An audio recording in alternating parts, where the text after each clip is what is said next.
Pero kung bago ka pa lang sa aking channel, paki-like, share, and click the subscribe button and the notification bell para lagi kayong updated sa mga parating ko pang uploads.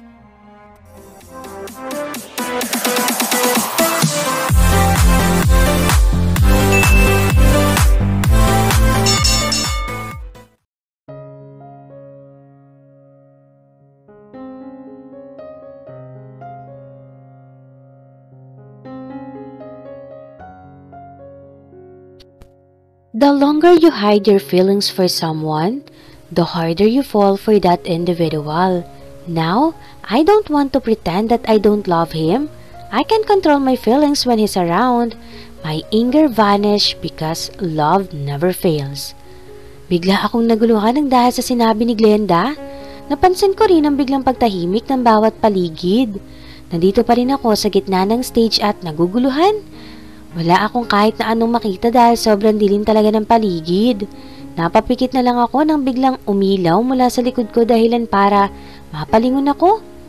At gano'n na lang ang panlalambot ng mga tuhod ko na makita ko si Rafael na mahina naglalakad papalapit sa akin. Nanlabo ang mga mata ko nang mapansin ang suot niyang kulay puting tuxedo at ayos na ayos din ang buhok. Tumingala ako para pigilan ang pagbagsak ng mga luha ko. Di ako pwedeng umiyak dahil masasira ang makeup ko. Napakuyom ang kamao ko dahil sa kaba nang huminto siya sa harap ko at dahan-dahan na inabot ang palad ko. I fall in love with you since day one and until now. Ngayon ko lang napansin na may mini microphone pala siyang suot na nakasabit sa kwelyo ng tuxedo niya. Mas lalong nanginig ang mga tuhod ko nang hablusin niya ang pisngi ko. I want you to know that you are my oxygen. I can breathe without you, my love. Sabay nating kalimutan ang nakaraan at magsimulang muli. Parang matutumba na ako dahil sa lakas ng pintig ng puso ko at panginginig ng tuhod ko. Halo-halo ang nararamdaman ko ngayon. Saya, lungkot, takot at pangamba. Nakita kong may hinugot siya sa bulsa ng pants niya at dahan-dahan na lumuhod sa harap ko. Amara, please marry me again? Kahit paghiwalayin man ulit tayo ng tadhana, ikaw at ikaw pa rin ang pipiliin at pakakasalan ko, magunaw man ang mundo. Tuluyan ang bumagsak ang mga luha ko. Nang ilibot ko naman ang mga tingin ko ay kaagad kong tinakpan ang baba ko. Nang makita kong gaano kasaya ang lahat ng tao, they are waiting for my answer. I wiped my tears before I raised my brow. I've decided. Wala nang atrasan to. I already forget what happened to us 6 years ago. I was trying to remove you in my system and yes, I did it. I already removed the scars you gave me. But now, you came back to chase me, huh? You ruined my life, Rafael. Pero handa ako muling tumayo at tumaya sa pag-ibig mo dahil ibinabalik ko na ang karapatan mo bilang asawa ko. Amara? Niyakap ko siya ng mahigpit, kasabay ng pagbagsak ng mga luha ko. Ramdam ko rin ang mabibigat niyang hininga at mahihinang hikbi. Ito ang pangalawang beses na nakita ko siyang umiyak sa harap ko. Una, doon sa resort kung saan nadatnan ko sila ni Mary. Iyon din ang araw na itinapon ko ang singsing sa dagat. Narinig ko ang bawat hiyawan ng mga tao, lalong-lalo na si Tim. Yung tili niya ay nag-e-echo talaga dito sa loob. Kumalas ako sa pagkakayakap ko kay Rafael nang mapansin na nasa kalagitnaan pala kami ng fashion show. Malakas ko siyang tinampal. Teka, what are you doing here? You ruined the show, Rafael. Bulong ko. He smiled sweetly, showing his dimples from both sides of his cheek. I didn't ruin it. Hindi ako kaagad nakasagot na makita kong muli siyang lumuhod sa harap ko at inilahad ang isang maliit na kulay pulang box na may ribbon sa gitna. Dahan-dahan niya itong binuksan at tumambad sa akin ang wedding ring na itinapon ko sa ilalim ng dagat. What the? Paano nangyari to? Imposibleng nahanap niya ang singsing dahil nilakasan ko talaga ang pagbato noon. Ibang-iba ang singsing namin kumpara sa ibang design. Mahirap gayahin dahil ako talaga ang nagpa-customize ng wedding ring namin. Ibinaba ko ang tingin ko upang kilatisin kung ito nga ba yung wedding ring namin. At hindi ako nagkamali dahil nakita ko ang date ng una naming pagkikita sa loob ng singsing. January 3, 2008. Una kaming nagtagpo sa simbahan. Unti-unti na namang nanlalabo ang mga mata ko nang maalala ang masasayang alaala namin ni Rafael. Kung paano niya ako alagaan, kung paano niya ako tulungan sa mga problema ko, kung paano siya nagtapat ng nararamdaman niya para sa akin, at kung paano niya binuo ang mga pangarap naming dalawa. Ngunit, naglaho lahat yon ng dahil sa pagsisinungaling ko. Paano mo? I'll tell you next time, but now, you need to answer my question. Nanatili pa rin siyang nakaluhod habang nakatingala sa akin. Hindi ko alam pero kinikilig talaga ako sa mga nangyayari ngayon. Feeling ko bumalik kami sa pagkabata at naglaro ng kasal-kasalan. Today is April 19, 2022. Will you marry me again? Parang hindi ko malunok ang laway ko dahil sa sayang nararamdaman. Muli kong inilibot ang mga tingin ko at nakita kong naghihiyawan na naman ang mga tao sa paligid at isinisigaw nila ang salitang, "Yes?" I looked at Rafael passionately. For the past 6 years, he changed a lot. Ang maaamo niyang mga mata ay nagsisimula ng lumabo. Bago pa bumagsak ang mga luha niya ay mabilis akong yumuko at pinaalis ng pabagsak ang mga luha niya. I slowly approached my face into him and kissed him passionately before I say, "Yes." "Really?" Hindi makapaniwala niyang tanong. Mukha ba akong nagbibiro? Hello? Kasal na to oh.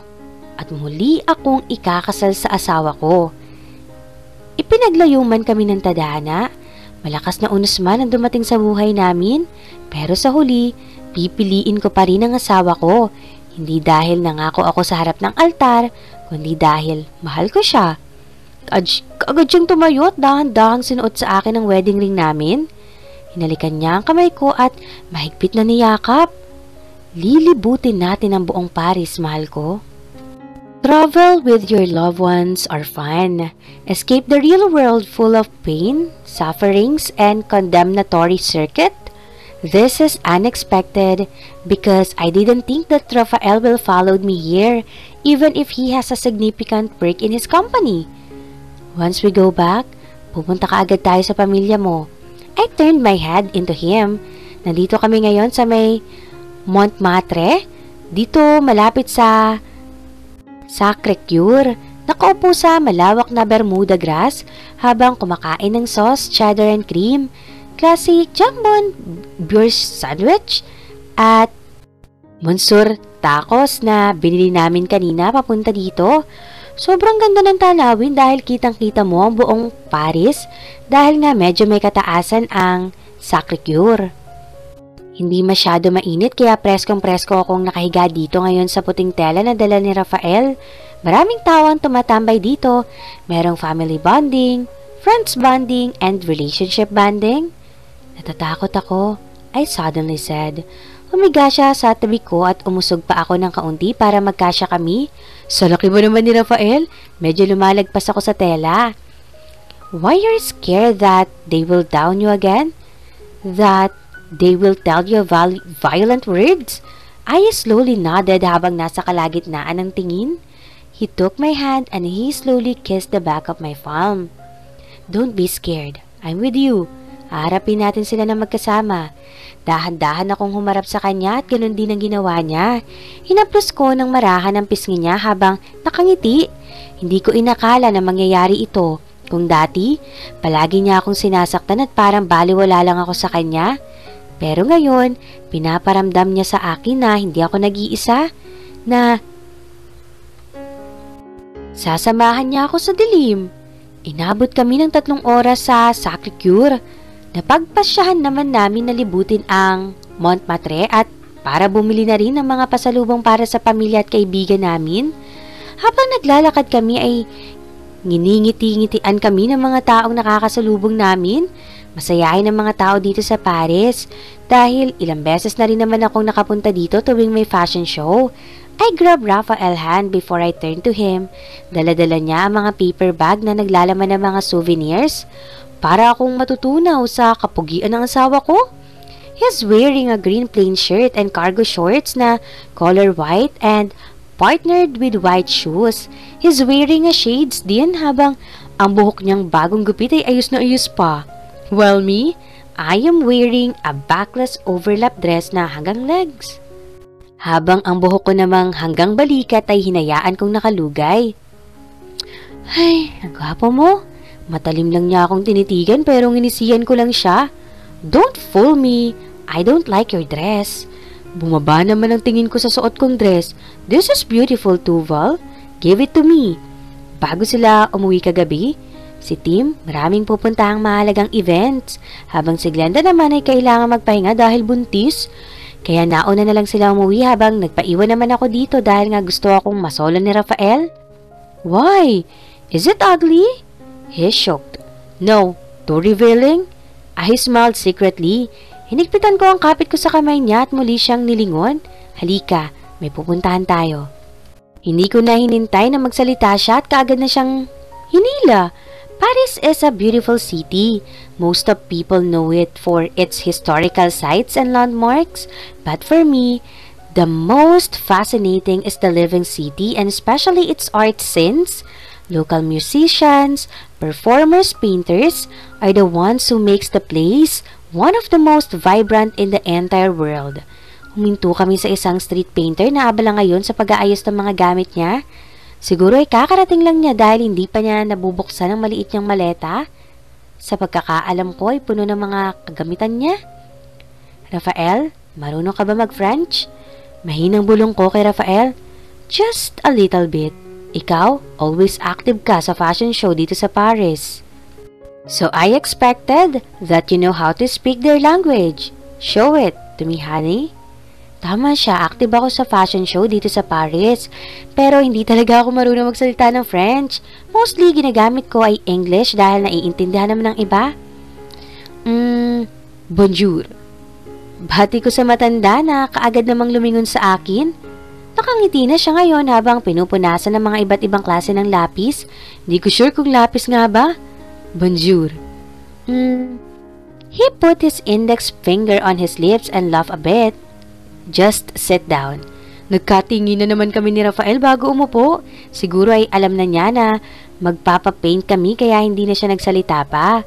Umabot ng 3 minuto ang tinagal namin.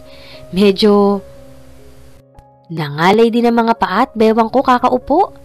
Amara, kailan ba ito matatapos? Gustuhin ko mang lumingon kay Rafael pero hindi ko magawa. Dahil baka batuhin ako ng painter, mahirap na, baka masira pa yung mukha ko. Hindi ko alam. Sabi ko habang hindi inaalis ang ngiti sa mga labi ko. Mas mahirap yung sa akin dahil nakangiti ako habang labas yung ngipin. Yung kay Rafael, maliit na smile lang. Mahina kong inapakan ng paa niya nang haplusin niya ang legs ko.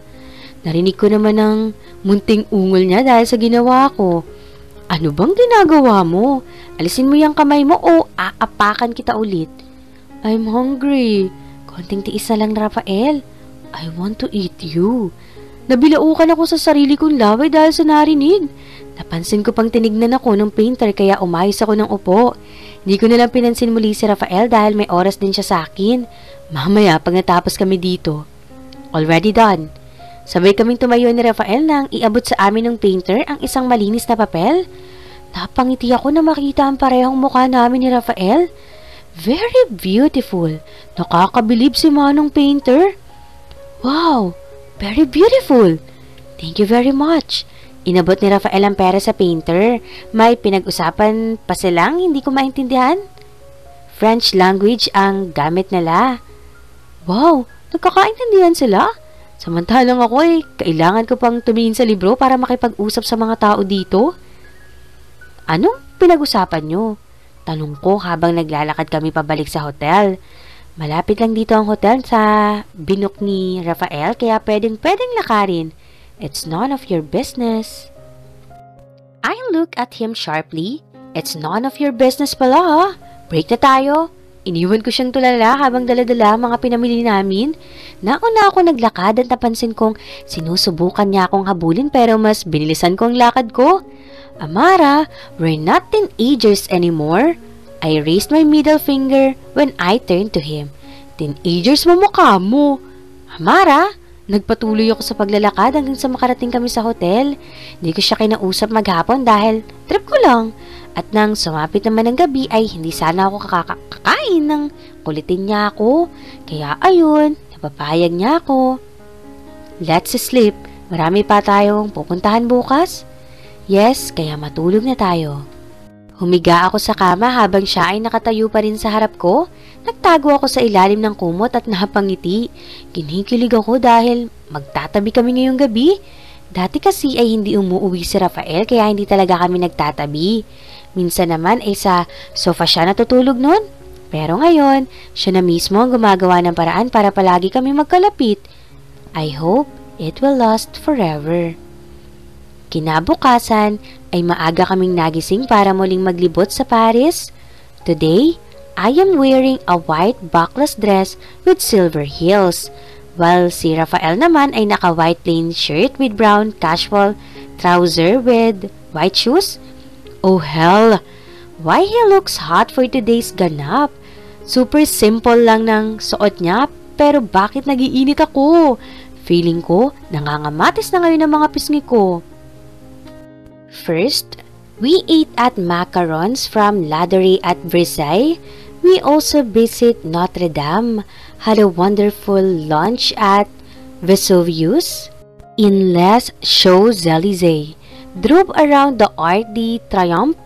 We also visited Le Louvre to spy the Mona Lisa, had crepes outside of Galeries Lafayette, drove along the River Seine, visited the cute specialty shops and sampled their deliciousness. I also had a full body massage, a facial, manicure, pedicure, lots and lots of shopping and even pickpocketing. Sobrang nag-enjoy kami pareho lalo na sa mga kainan na pinuntahan namin. Parang sasabog na ang tiyan ko dahil sa kabusugan. Kung anong makita kong nakakatakam ay kaagad na binibili ni Rafael. And of course, hindi kumpleto ang bakasyon namin dito sa Paris kung hindi namin pupuntahan ang pinagmamalaki nilang tower. Nandito kami ngayon sa bridge kung saan kitang-kita namin pareho ang kabuuan ng Eiffel Tower. Makikita mo talaga ang kagandahan ng tower kapag gabi. Napayakap na lang ako kay Rafael habang nakatitig pa rin sa makulay na tower. Beautiful, right? He said softly. The tower? Nope. You. I slowly turned into him. He took my hand and kissed the back of my palm. Nakikita ko ang kislap sa mga mata ni Rafael habang nakatitig ng diretso sa mga mata ko. Napapikit na lang ako nang dahan-dahan niya akong halikan. I kissed him back passionately. Pareho kaming walang pakialam sa mga dumadaang tao at sasakyan. I really love you since day one, Rafael. You are the man of my dreams. Psychology says men fall in love faster than women. I fall for you first before you fall for me. Hindi pa nagtatama ang mga mata natin, nagugustuhan na kita. Bumilis ang tibok ng puso ko dahil sa mga sinabi ni Rafael. Para akong unti-unting lumulutang papunta sa kalangitan. Hindi na ako nagsasalita pa at mahigpit siyang niyakap. I love you, Rafael. There is no oxygen getting to the brain and the cells. Begin to die? Kaya hindi ka pwedeng mawala sa akin, Amara. Please, don't run away again, my love. Di na ulit ako tatakbo palayo sa'yo. Pangako. We kissed again in the front of Eiffel Tower. This is the best day ever. Paris is now important in my life.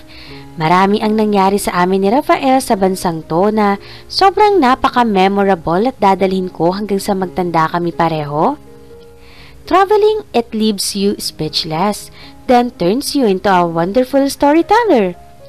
Habang dinadama namin ang malamig na simoy ng hangin na biglang mag-ring ang phone ni Rafael, kaagad niya naman itong sinagot. Hello? Why? Nasa vacation ako with my wife. What? Hindi pwede. Okay, We will book a flight tomorrow morning. I turned my head into him. Kailangan ka na nila? Uwi na tayo bukas? What about our vacation? I don't want to go home yet. We need to spend some more time here in Paris. And of course, hindi pa ako nakakaisa sa'yo. Malakas ko siyang tinampal dahil sa huling sinabi niya. Sabay naman kaming napangiti dahil sa hindi maipaliwanag na dahilan. Pinagsasasabi mo, baliw ka? Magbook ka na ng ticket bukas. Bahagya siyang lumapit sa akin. I want to Tinakpan ko ang bunganga niya dahil may mga tao sa paligid. Mahirap na, baka may makarinig pa. Oo na, mamaya. You shut up. You sure? Baka tulugan mo na naman ako kagayang ginawa mo kagabi. I pouted. Last night na natin to ngayon. Pwede bang paisa naman, Amara? Tinampal ko ang bunganga niya na siyang dahilan ng pag-aray niya. Sinadya kong lakasan ang paghampas sa magaspang niyang bunganga. Hindi man lang nag-iisip na may mga tao sa paligid namin. Akala niya siya lang yung tao dito sa harap ng tower, ah. Ano ba? Baka may makarinig sa'yo. Oh, bakit? Makakaintindi ba sila ng Tagalog? Ako na nga yung nag-adjust kahit na gustong-gusto ko na talagang mag-Ingles. Ewan ko talaga sa'yo, Rafael. Inayos ko ang dress kong medyo nalukot na at malakas na siyang hinila. We need to go back na para makapag-ayos dahil uuwi na kami bukas. Nang makabalik na kami ng hotel ay kaagad akong dumiretso sa banyo para maligo. At nang matapos naman ako ay sumunod na din si Rafael. Habang naliligo siya ay inayos ko na mga gamit namin. Dahil baka may makalimutan kami, nakapag-book na rin siya ng ticket at bukas ng umaga exactly 7 AM ang flight namin. Nang matapos ako sa ginagawa ay siyang paglabas ni Rafael sa banyo. Nakatapis lang siya ng tuwalya habang bumabagsak ang iilang butil ng tubig na nagmumula sa basa niyang buhok. Rafael, once we go back, didiretso sana ako ng probinsya. Kunot noon niya naman akong nilingon. Probinsya? Bakit? Anong gagawin mo doon? Kakausapin ko sa Emmanuel. What for? Sinuot niya ang puting sando sa harap ko at kaagad na umupo sa tabi ko. Rafael, we have to fix something important. Isasama ko rin si Emmanuel pabalik dito sa Manila para sa press conference. Tumango-tango siya. Siguro ay naiintindihan naman niya ako dahil ang alam ng lahat ay boyfriend ko sa Emmanuel, which is totoo naman. Sasabihin ko na lang sa media lahat-lahat kahit na mapasama man ako sa kanila. I'll come with you. But Rafael, marami ka nang iniwang trabaho para sa akin. I don't care. I'll come with you. Ay, hindi na ako nakipagtalo pa sa kanya dahil baka magalit pa siya sa akin. Nag-order lang kami ng dinner dahil pareho kaming pagod buong araw. I saw Rafael laying on the bed while watching a television. Humiga ako sa harap niya at niyakap siya. Medyo nakapatong ako sa kanya pero hindi buong katawan. I kissed him many times na siyang ikinangiti niya. You're not tired? I am tired but you said you want to have... It's okay, don't mind it. If you're tired, then let's sleep now. Huminga ako ng malalim habang hinahagod ang malambot at mabango niyang buhok. Wow, he isn't a red flag, huh? Let's sleep? I don't want to. I pouted. Why? We're both tired, Amara. I think we should sleep. Di naman kita pwedeng pilitin. Hindi ko na pinatapos kung anong sasabihin niya nang madiin ko siyang hinalikan sa labi habang hinahaplos ang matigas niyang mga braso. Kung ayaw niya, ako gusto ko. Kagaya nga ng sabi niya, this is our last night. Hindi kompleto ang Paris vacation ko kung hindi ako madidiligan ni Rafael.